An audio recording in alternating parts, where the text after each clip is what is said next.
Hello, everyone. How are we? Good morning. Good morning.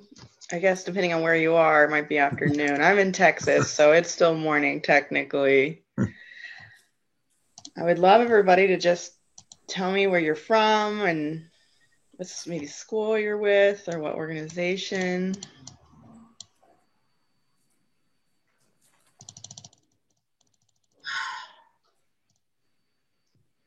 See where we've got everybody at.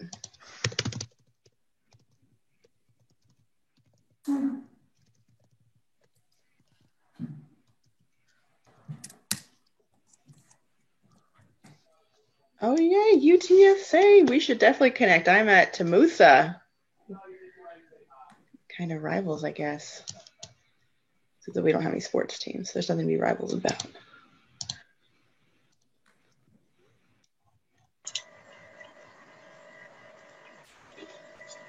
You taught at Temusa last year?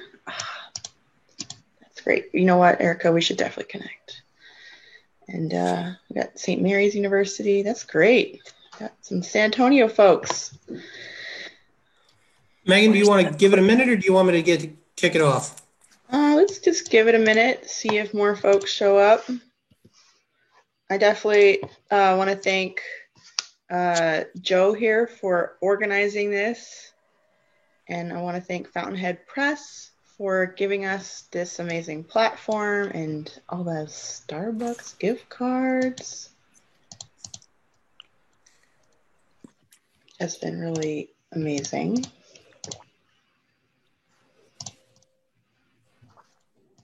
Yeah, we'll give this another minute or two.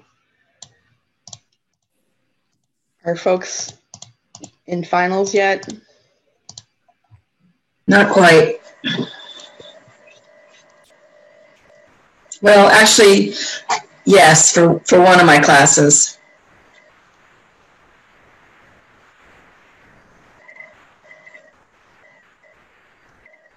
I know we had our last class this week. I have my last one tonight. So my undergrads are already taking their final.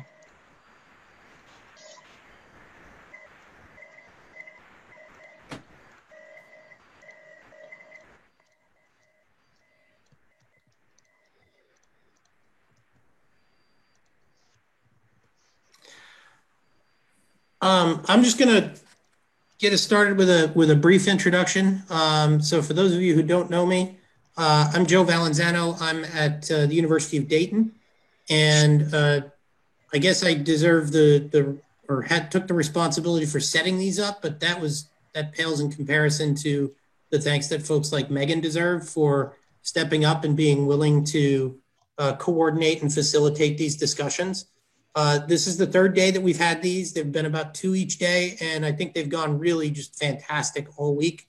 A lot of engagement from folks. If this is your first one, thank you for attending, and I hope you do get a lot out of these. These are designed not to be presentations, but to be discussions, and I encourage everybody to use the chat board as well as to volunteer to speak when there are questions. There's been a lot of sharing of what people have encountered, challenges, opportunities, things they've done that work, things they've done that they wish they hadn't, all sort of engagement, all designed to try and give people different ideas about how to approach the spring in this wonderful pandemic era that we're in.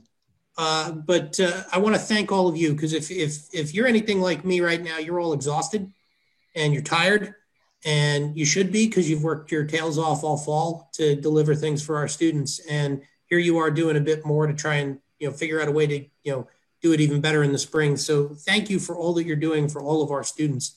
Thank you, Megan, for facilitating today.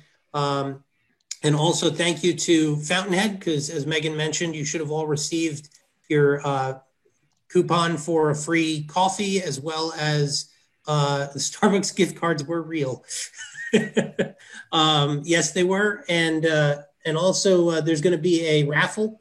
So for whatever sessions you signed up for that you attend this week, there's going to be a raffle with kind of 3 rather large prizes next week. I think each prize gives a choice between a gift or a gift card. So just a little bit more fun to try and make this worth everybody's time and effort.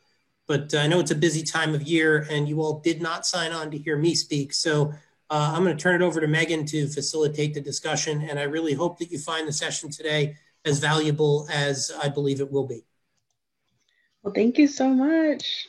Okay, so I was really interested in this process because, like you, I was probably like you.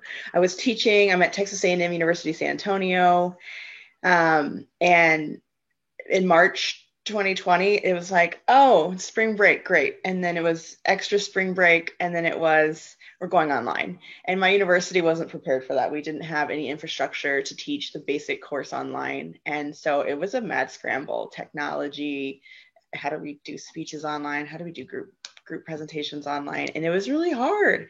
And I think we've all done a good job of trying to do our best, but I do think that having a space to just communicate about, you know, what have we done well, what are we struggling with? You know, there's Zoom fatigue. Students, do we have the screen on or off? Do we make them turn on their camera? How do we deal with communication anxiety and, you know, our online pedagogy? And so that was really the reason why I wanted to do this, is so we could just share and learn from each other. Because I know that I've gotten a lot out of whenever there's been these Facebook groups. I don't know if y'all have been on the pedagogy pandemic group, or there's a higher ed one where you can ask a question and people will just be like, hey, I have this problem. What do y'all think? And people are really responsive. And I've learned so much from sharing. I think that's what's been really powerful. So I wanted to have this opportunity for us to share with each other. So the format for this is going to be very open. I'm going to put a question on the screen, and I would allow anyone who wants to talk. I would ask that maybe you keep yourself, you know, to a minute or two, just to allow other people to speak. And then when you finish speaking, say thank you, so that we can acknowledge that you're done and someone else can pop in. And we have 5 questions, and so we'll go through you know, as many as we can. And if we get to more, that's great. And if we don't get to more, that's okay too. So let me go ahead and share my screen. Okay, so our first question here today is, many of us are going into our 9th month of teaching the basic course 100% online or remotely. What have been some of the challenges with teaching in this format during COVID for you or your students? So I'll just open up the floor now if anyone has anything they want to comment about.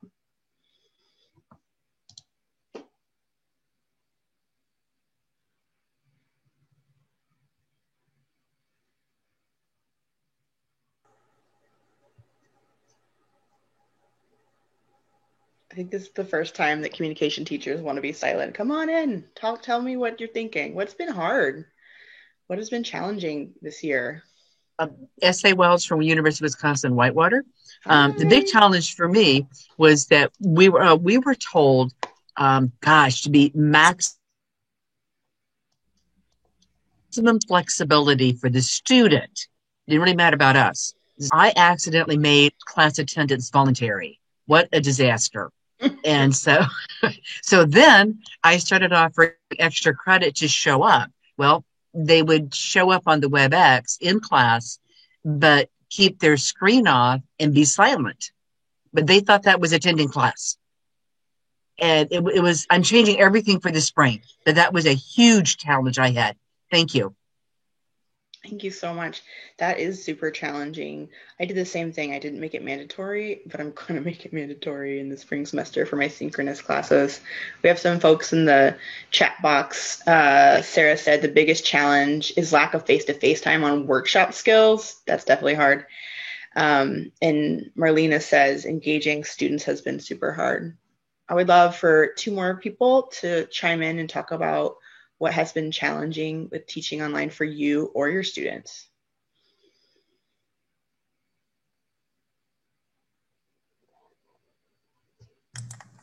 I think it's been challenging to balance, for both my students and myself, all the additional workload that goes into this.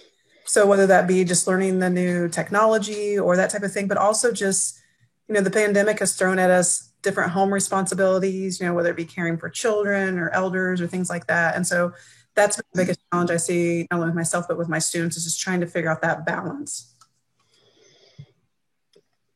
Thank you. That is really hard. I understand. I have students who often have families they have to care for, or maybe they even have children or jobs, and trying to balance all that can be really difficult.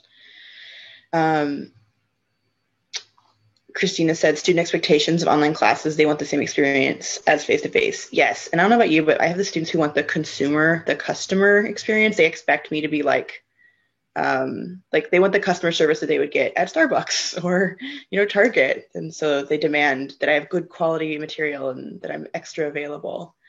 Layla says, talking to black squares, not being able to tell whether the students are understanding concepts as I lecture. Definitely. And Brandy said, using groups or doing any group work, breakout rooms on Zoom are not a hit. I don't blame them. We'll definitely try one, but we'll see if they could do well. Let's see. Next question. Many of us have had to pivot many of our teaching methods and pedagogy to online. What are some creative online activities or assignments that you have used in the basic course? So for this one, I think I'm going to attempt a breakout group, and I will pair it with the second question. So our two questions will be, what have you done? What have you done that has worked really well for you in teaching remote or hybrid online? And how do you increase engagement? So these are the two breakout questions. So let me see here. Zoom. Let me go ahead and I don't actually use Zoom. How do I do breakout groups? Anyone? Oh, there they are. Great. Okay, so I'm going to put you into breakout groups. I'm going to give you 7 minutes, 10 minutes in these breakout groups, and talk about what have you been doing online that has worked well for you that you could share so that other people can gain from your knowledge, and how have you increased engagement? Okay. We're all coming back. Hey, Kristen. Got Texas State, my alma mater up the road. So I was hoping that maybe some people would share what they shared in their breakout groups. What is something that you've done that was really powerful, that worked well for you? Or maybe share like, oh, wow, someone just told me about this. This is amazing. I'm going to try this. And then maybe talk about some of the ways you've increased engagement. So I'll just open the floor now for anyone who would like to tell me. It's like what we do with our students, right? Like do a breakout group and then elect a leader and come back and tell me what you talked about. So I love some different groups to tell me what they talked about.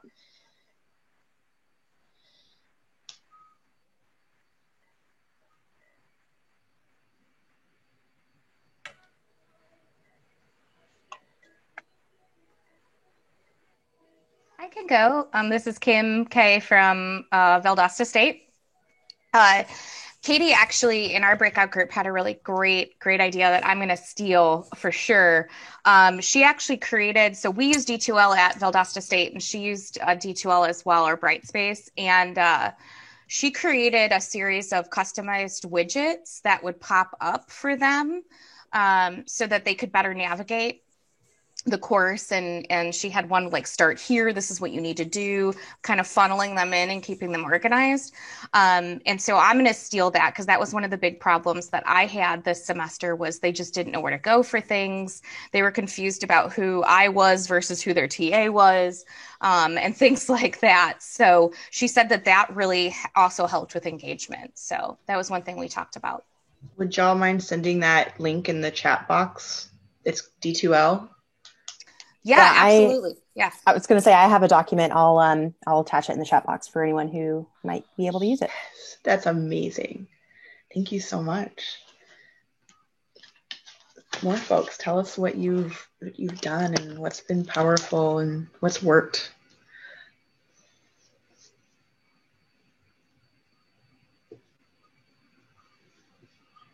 I I know I was listening in on a couple conversations, and I heard about an instructor who was doing like weekly vlogs, and they would have the students just like 1 minute check in, how are you? And then sometimes they would also have them do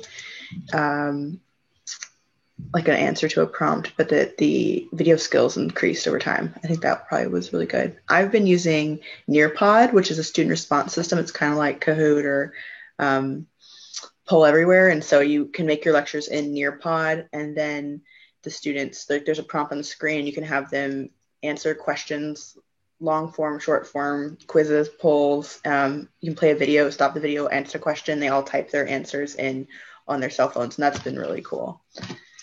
Let's see, I'd love to have 2 more people share right now.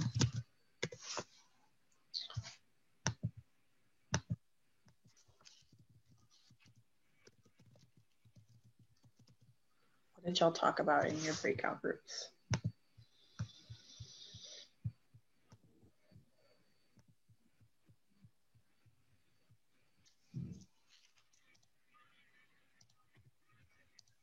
I can move on to the next question. It seems like we really enjoy those breakout groups, huh? Maybe we can move back into those.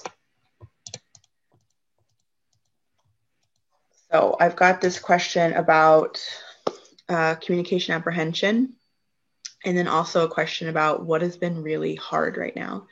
So if it's okay with y'all, I'll put you back into breakout groups, and we'll spend the next 15 minutes in there, because it sounds like that's where the really good conversation happens. And I'll make them a little bigger so there's more meat there. And so the 2 things I would love for you to talk about in these breakout groups are, what have you done to help students with communication apprehension, but also social anxiety? Because I think it can be scary to have your screen on in front of other people. And then also, what have you done to, I know the word self-care might be overused, but it's been really hard this year. There's been a lot of stress and strain, and we've got worries from COVID. What has been really hard for you, and how have you dealt with it? I know that I've tried to give compassion to myself and others. So let's talk about communication apprehension and what has worked for you. And then let's also talk about, what has been difficult for these students and for you in terms of just the stress and strain, and what have you kind of done about it. So I'll give you a good amount of time to go talk about this. I'll make the rooms a little bit bigger so we have more time.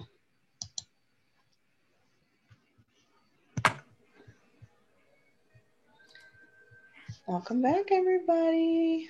Hi. Welcome back. I hope you had great conversations. I was really enjoying popping in and out.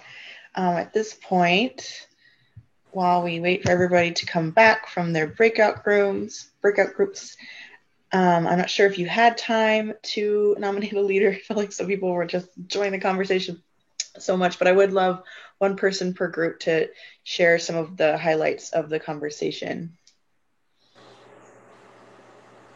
Okay, do you want highlights from everything or just the last question? I feel like some people may not have gotten to it, so you can do last question, or maybe to highlight from the whole group something that stuck out in your mind. Well, I only really got good notes on the very last question. Well, then perfect. Share that. Okay, so the last question was, what was the lessons that we're going to carry into the spring 2021? And ask for